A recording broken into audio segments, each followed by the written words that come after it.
Hello, ladies. Welcome back to the Dear Single Women's Podcast. I am your host, Shanintra, and I thank you for being here. The Dear Single Women's Podcast is a podcast for single women who are healing, growing, living, and loving their lives on their terms. Please take a second to like this episode. Please follow me on Spotify. You can find the podcast also on YouTube and Apple Music, Apple Podcasts, and anywhere else you choose to listen to podcasts. I should be there. Thank you guys for all the support. I appreciate it. So, as you can see from this episode, I am not doing a video today. I will have to figure out how to do video podcasts the right way because doing it this way right now is just taking up so much space on my computer. I've had to delete all of my old episodes, and that's not something I want to keep doing. So until I can either get an external hard drive or figure out the right way to do the video podcast, I'm just going to go back to audio for now, but I definitely still wanted to produce some content for you. So here we go. So as you can see from the title, my heart is sad, but I cannot recommend online dating anymore. And that's something that I really didn't have a problem with in the past, but there's just a lot of crazies out there now. Something has shifted in, I guess, the last 10 years of dating and dating online. Things have really changed. And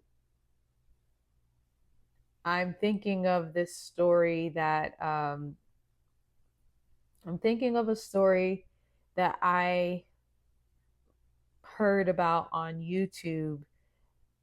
This young woman, so beautiful, just 19 years old, met a guy online and they went out for their first date. And I don't know what happened exactly, but he butchered her. He viciously and savagely murdered her. And that story has like been with me for a week. I was supposed to post this episode last week, and I just didn't get to it because I'm so troubled by this. And I think what really troubles me is because it's like, what did she do wrong? If you really think about it, how many of us have had met a guy online and went out on a first date with him in a public place? And I know I have. I have a few times. And so to think that someone could lose their life over doing something that is really quite innocent is heartbreaking. And it's just like, for me and for my audience, I want to talk to you guys about some of these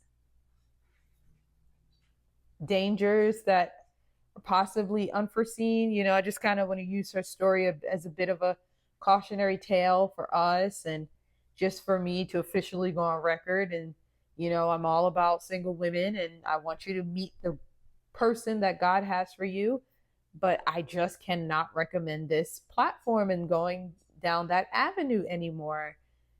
It is really unsafe now. And I think I've heard a couple of stories of women meeting men on dating apps and things just going horrifically wrong. I studied this story. I don't even think I gave her name yet. Sade Robinson, 19-year-old woman. I think she was from Milwaukee, I believe. Yeah. And so she's in a big city. She goes out first date with a guy in public. Um, I do have some. I thought and sat with this story, and I did come up with some things some takeaways that we can take from this story. But yeah, she went out and never made it back home. And I was looking at the story on YouTube. I will post the link to the story in the description of this episode. You can read the text messages where she's just like happy and excited to meet the guy. And I just, again, my heart broke because how many of us have been there? How many of us have been there? I don't know. I don't think I was 19, because I'm a little getting up there a little bit, guys. My birthday's at the end of the month. I'll be a big age. And so I'm getting up there. I don't think that online dating was a thing when I was 19, but shortly after I was doing it, maybe a few years later, it became a thing. And I've gone on a lot of first dates with guys. I've met online strangers. I've been excited. I've been safe. Thankfully, I made it home. But something has really changed. And I just want you guys to be careful. I cannot personally recommend online dating anymore. But if you choose to go down that route, I want you to be careful. I want you to be safe. I have some things I want to share with you. One of the things that I noticed is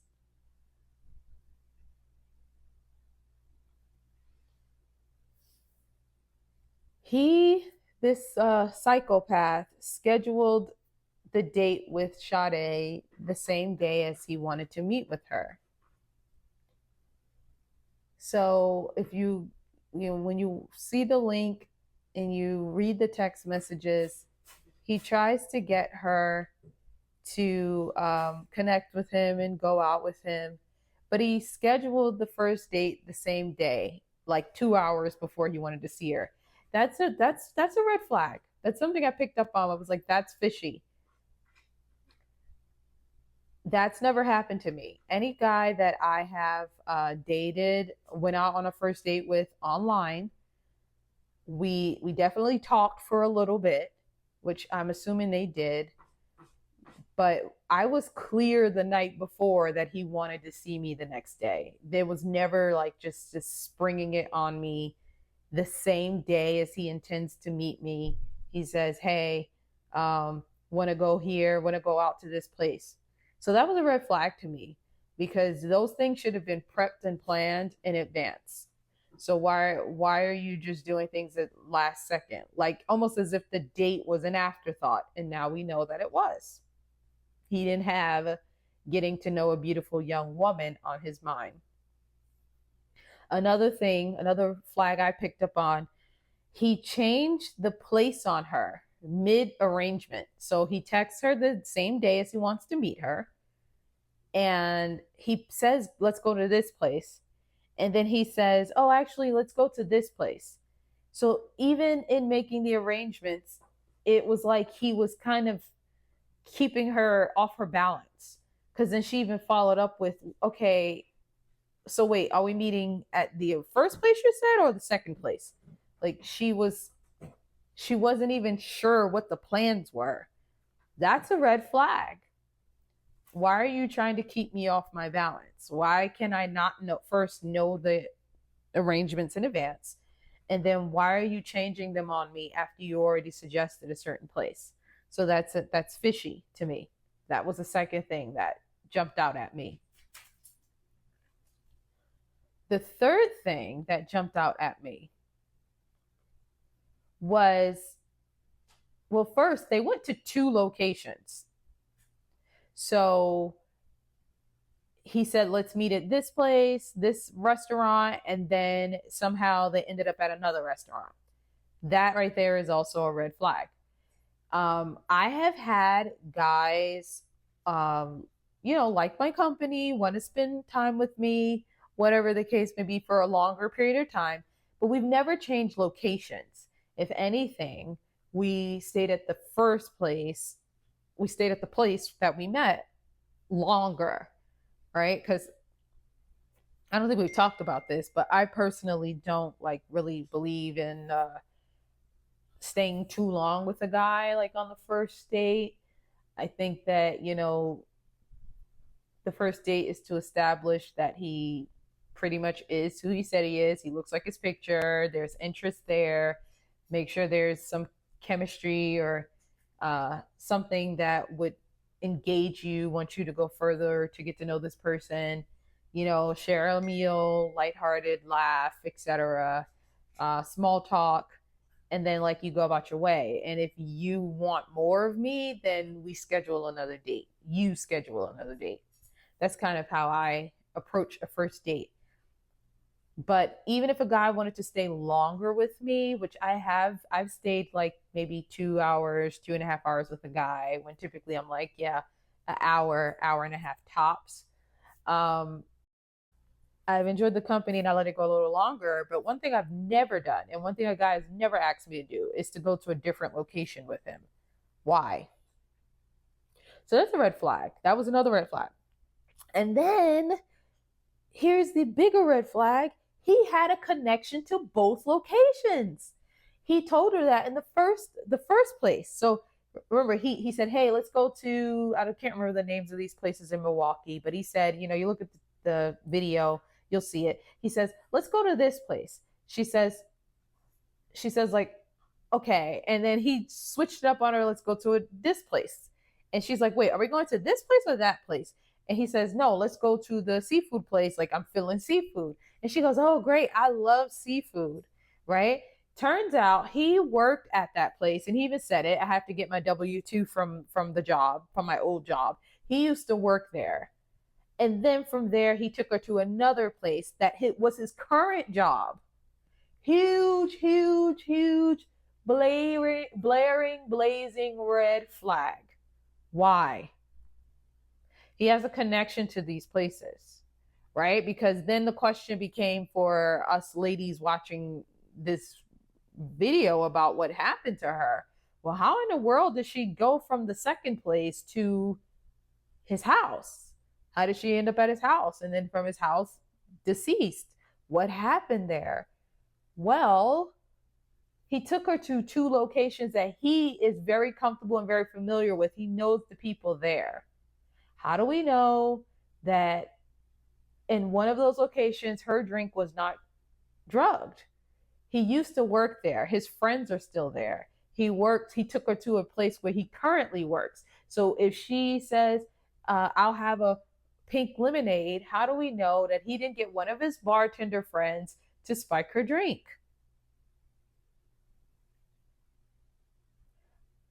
He already had the upper hand by knowing these people at this restaurant, and she didn't know anybody.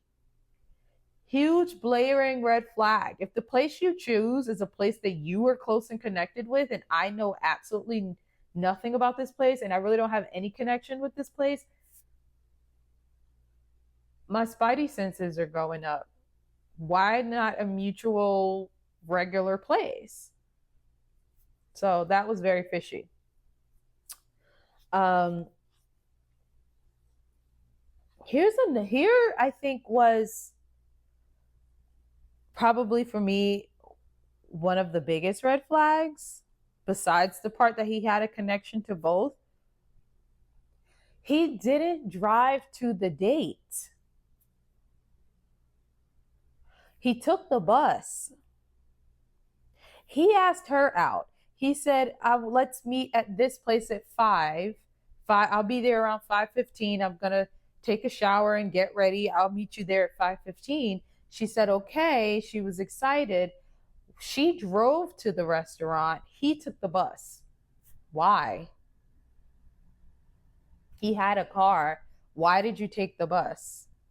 Was that an excuse to lure Sade back to his place? Or did he know that she'd be drugged and incapacitated and he would drive her car anyway? Because you don't show up to a first date on a bus. And I think he had beat her there slightly, so she probably wouldn't even have realized that he took the bus there. He was already inside when she got there. So why would you not drive to the date? Did he say, "Oh, look, can you can you give me a ride back home?" Because again, how did she end up? She was alive and well at the two restaurants. And I'm going to be following this case because I want to, there has to be footage of her at the second place. How did they end up from the second place back to his apartment or wherever he took her? But we believe it was the apartment.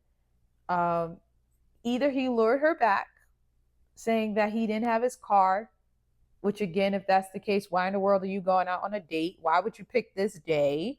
And furthermore, we know you have a car because it was found later, I think.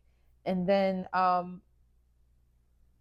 or did you just know that she wouldn't be driving that car later because her car was also found abandoned? So did you just know that that's what was going to happen? That she wouldn't actually be seeing that car later? And so you found a way to just take control of her and her vehicle? Is that what happened? Either way, it's fishy. Huge red flag. Now, I don't know how that might have come out on the date. I don't think I would have necessarily asked if you brought your car, because of course I would assume that a grown man would have his own vehicle. But I think once he had asked for a ride back or something, I would have said, yeah, something's wrong. I definitely would not have done that. I don't know exactly what happened. She could have been drugged. I don't know. But I just think about a beautiful young woman who was in college, ready to start her life, just looking for some companionship, and this is what happens to her. I can't even recommend online dating anymore. And I'm not out there in these streets. I'm not like meeting people every 5 seconds. I'm not. So for me, online dating was a way to actually meet and connect with people and then take it to the real world. And that ain't gonna fly for me anymore. Like I really closed I already had some accounts closed out, and I think I just, yeah, my last one, I just put it on pause. Like, you don't know who these people are. Now he didn't look all the way there either, but that's his mugshot. You don't know. He could have looked nice and put together on the date or whatever. Um, and you just don't know who these people are. It's so scary out here now. It's so hard to find genuinely good men nowadays, and it's very concerning to me as someone who wants to marry and who wants to marry well. And I think I was thinking about this for myself. Okay, if you're not going to meet men, if you're not going to online date, how is this going to happen for you? And the only thing I can think of, because I've gone out into, well, go out and mingle with people. I've go places. I've done that, but it never like really materialized to anything for me. And I think the answer is that I need to be more strategic in how I am going out.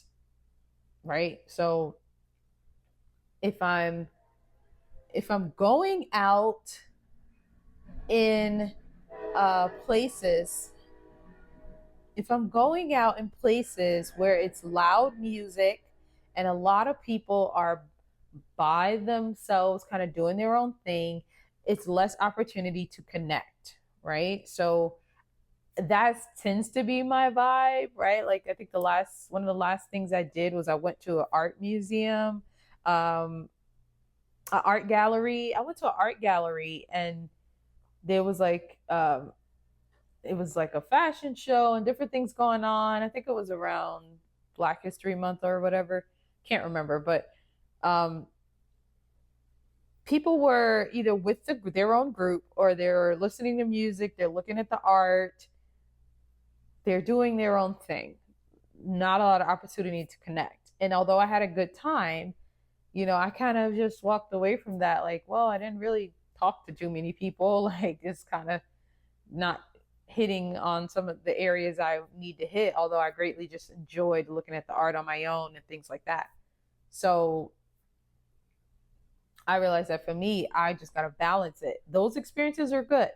They're fine. They're needed because I'm like an introvert. So they're needed for me to just be able to go out and enjoy and not feel pressured to like talk with people if I don't want to.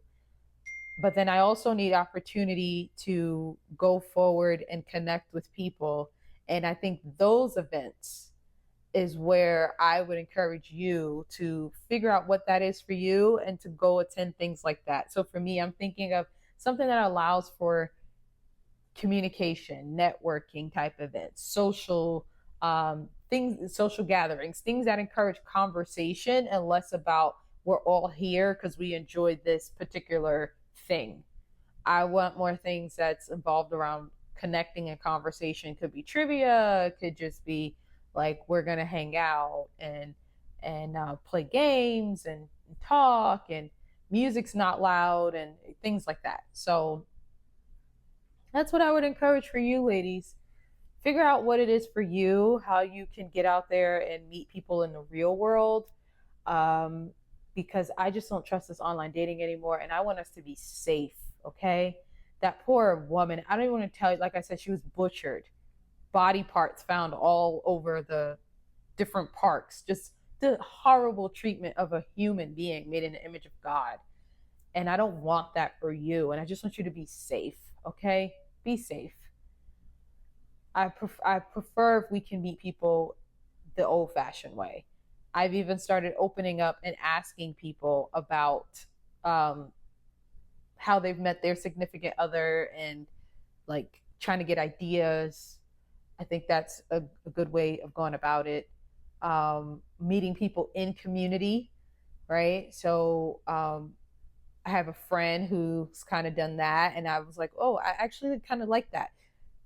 You're in community with these group of people because you're similar in a certain way, and you're more likely to connect because you're already alike in one way, and so you can get to know them and connect with them and see if anything could be there, you know. And this is for making friends as well as looking for your significant other, and that that like really resonated with me as well. So I think those are some of the things I'm gonna do because yeah, I'm done with online dating. I can't recommend it anymore. It's just getting too crazy out here. People are not using it for its intended purpose, and I love my life and I value my life, and I want to be safe out here. And I just pray that we all have a long life to live. And so we got to be careful. And so, ladies, I would like to hear from you. How are you going about dating and meeting people if that's where you are right now? What are you doing to keep yourself safe? What are some of the red flags you're looking out for? Are there any red flags you heard in this episode that you maybe didn't think about, but now you can see or you can take away from this episode to think about next time you go out on a date with someone? I hope so. This is about awareness, it's about safety. My heart breaks for Sade's mother, and of course, for the disgusting mistreatment of Sade, someone who just was looking to connect, something that we've all done.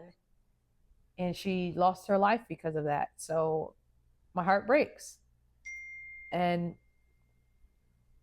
I hope you guys enjoyed this episode. And I look forward to seeing you next time on the Dear Single Women's podcast. Bye now.